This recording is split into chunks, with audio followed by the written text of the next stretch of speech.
Annyeonghaseyo, Yorobun. Hello mga ka-chingo, mga ka-self-study, mga ka-F6. Ayan po.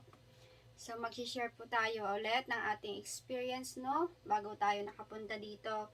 So, hindi ganun kadali guys yung ating pagpunta dito, ano?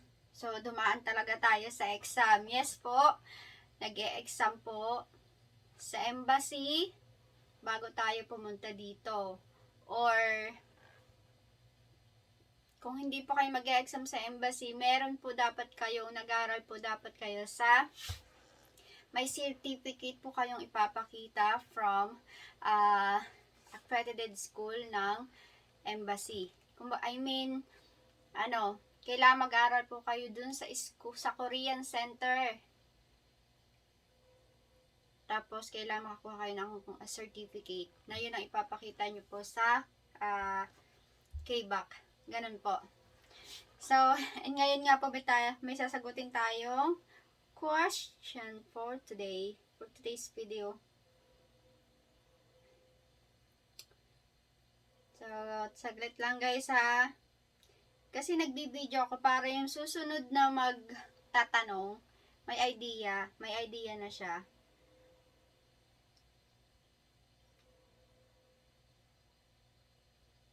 Saan ba yun?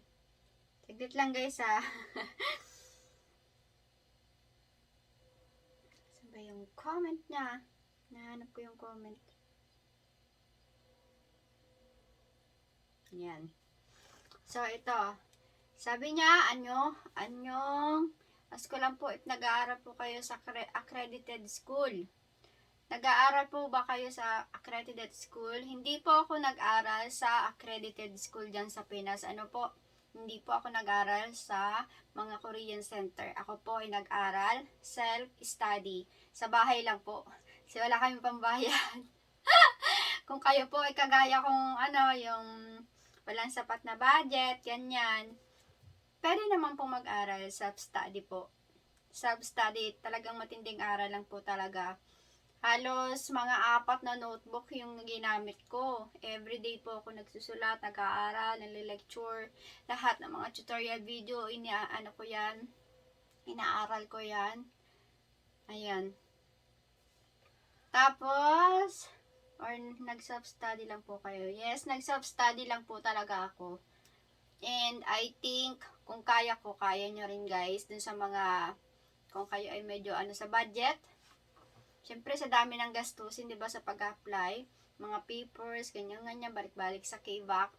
So, halos wala nang bayad sa Ayan, self-study po. Kung self-study po kayo, mag-exam po kayo sa embassy na katulad ko. Nag-exam po ako sa embassy. Ayan. By the way, I am a new follower. Thank you po. Yes po, kailangan po nating galingan ang self-study kasi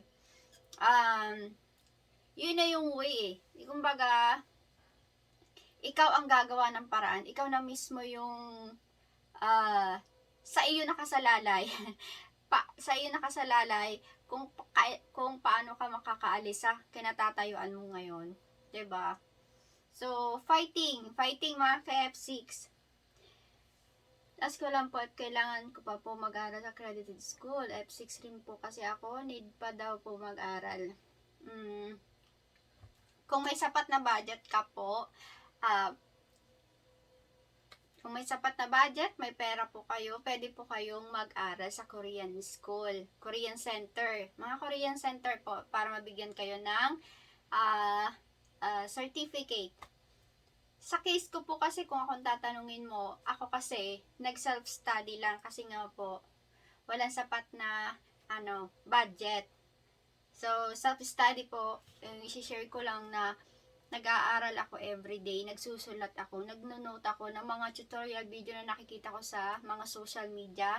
Talagang everyday ko yung sinusulat. Tapos, yung mga gamit sa bahay, may mga sulat lahat yan. Kahit pader, may sulat yan kung anong Korean words nun. Ganun po ang ginagawa kong Tapos, everyday, nire-record ko po yung binabasa ko para pagka yung halimbawa pagkagising ko, papakinggan ko siya. Yung inaaral ko, pinapakinggan ko, ganun.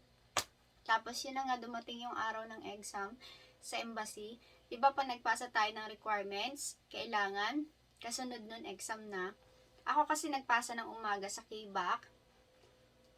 Yung exam ko hapon, tinanong sa akin kung sino mag-e-exam sa amin dalawa ng asawa ko. Siyempre, tinanong ko ang tiyo, sabi niya ako na lang. Kasi kapag siya, baka lalo tayong maano nito. So, pero kung ang asawa niyo po ay magaling mag-English, hindi ka na po mag-e-exam. So, sagot na yun ni hubby mo, yung yung exam. Siya ang mag-e-exam. Exempted ka na po. So, yun na, pagka yung magaling mag-English yung inyong hubby, yung partner nyo magaling mag-English, so, exempted ka na po sa exam. Siya mag-exam. So, ayun, nag-exam nga po ako. Nung umaga, natapos yung aking KBAC sa pagpapasa ng papers ko sa KBAC, naging okay siya. So, sabi niya, kung okay lang na mag-exam ako ng 3 o'clock ng hapon. So, nag-exam na ako ng 3 o'clock kasi kaysa sa naman bumalik pa ako the following day. So, malayo ang bahay. Magbabiyahe pa ako, mamamasahe pa. So, nag-exam din ako nung araw din yun para isang kabahan na lang. Siyempre, di ba, pag nagpapasa ka ng papers, nakakakaba. Nakakakaba kasi hindi mo alam kung okay ba yung mga papers mo, ganyan-ganyan.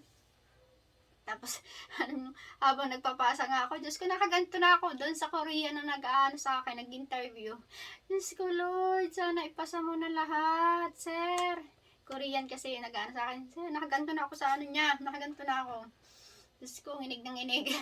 Tapos, dahil nga, isang kabahan na lang yon, sabi ko, mag-exam na lang din ako ng araw na yon, 3 o'clock.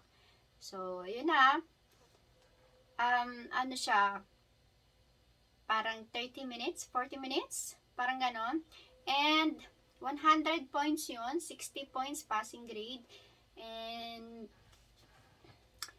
kaya ko, kung kaya ko nga mga ka-F6, kaya nyo din. Basta matinding aral po. Matinding aral. Kasi alam nyo, yung sarap ng pakiramdam na naging successful ka sa ginawa mo. Sariling sikap. 'Di ba? Nung naalaman ko na ako,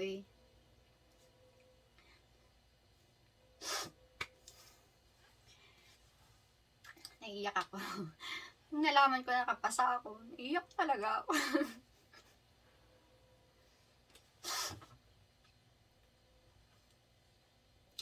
Kasi marami nagsabi na hindi mo kakayanin ng exam kapag hindi ka nag-aaral sa Korean Center.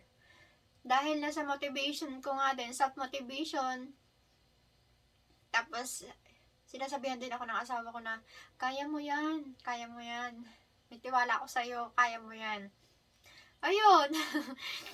Dahil inaano ko sa sarili ko na, kaya ko to.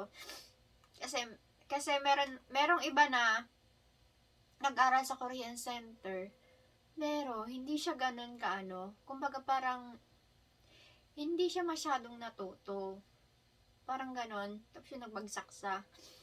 So parang feeling ko na parang nagkaroon ako ng idea na kung talagang desidido kang mag-aaral, kahit self-study, kaya mo yan. And ayun ang masasabi ko, guys, kung talagang gusto mo yung isang bagay, desidido ka, mahal mo yung partner mo, gusto mo makasama yung partner mo, ay nako, mag-aaral kang mabuti, kakayanin mo, self-study, go. At kung may pera naman kayo, mag-ano na lang kayo, mag-Korean Center na po kayo para ituturo sa inyo, iyan, ganto ganyan, paano pagbasa, ganto ganyan. Yan, maganda rin naman yung mag-aral sa Korean Center kung may pera po kayo, kung may sapat na pera. Yun sa akin lang naman po dahil ako isang laang, wala po kami sapat na budget. Simple lang din ang asawa ko, ganyan. So, kumbaga, tinutulungan ko lang din siya sa mga gastusin. And yun na. Yun lang po ang masasabi ko. Self-study is okay. Mag-e-exam ka sa embassy kung self-study ka. Kung ang asawa mo ay magaling mag-English, exempted ka na po. Exempted ka sa exam. Siya mag-exam. Okay? So, ayun po. Sana nasagot natin. So, yun nga. Pabasahin ko ulit yung tanong. Sabi niya, kung Kung nag-self-study lang daw ako, sabi ko, yes, nag-self-study ako. And, hindi po ako nag-aral sa mga accredited school, okay? Self-study lang po ako at nag-exam ako sa Korean Embassy. Okay? Ayan po. Marami nag-o-offer that time, nung ako'y nag-a-apply ng ganyan, nung nagpapasa pa lang ako ng requirements, madami nag-offer sa akin na mag-tutor, private tutor. So, wala po akong perang ganun para tanggapin ko po sila. Yung sinasabi nga nila, hindi ako makakapasa ganyan kasi kailangan talaga na mag-aral sa Korean Center. So, napatunayan ko na self-study kaya po. Okay! Bye guys! Thank you for watching! Kamsahamnida Eurobun! Fighting mga ka-F6 kung kayo po yung mga katanungan, matutulungan ko po kayo based on my experience. Ayan, kasi mag-isa po talaga akong lumakad.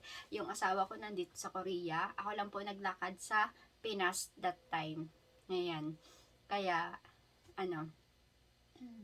makatulong ako based on my experience. Mag-comment lang po kayo kung may mga katanungan po kayo. Pagkatapos ng pag-process ng visa, na exam, pagkatapos po nun, kapag na-receive nyo na po yung result, saka po kayo guys kukuha ng slot sa CFO. Hindi po pabilisan ang kuha ng slot sa CFO. Kailangan po natin, yun na po ang patakaran ngayon, kailangan po natin may visa on hand po tayo. Once na makita natin sa website na approve na po yung result natin,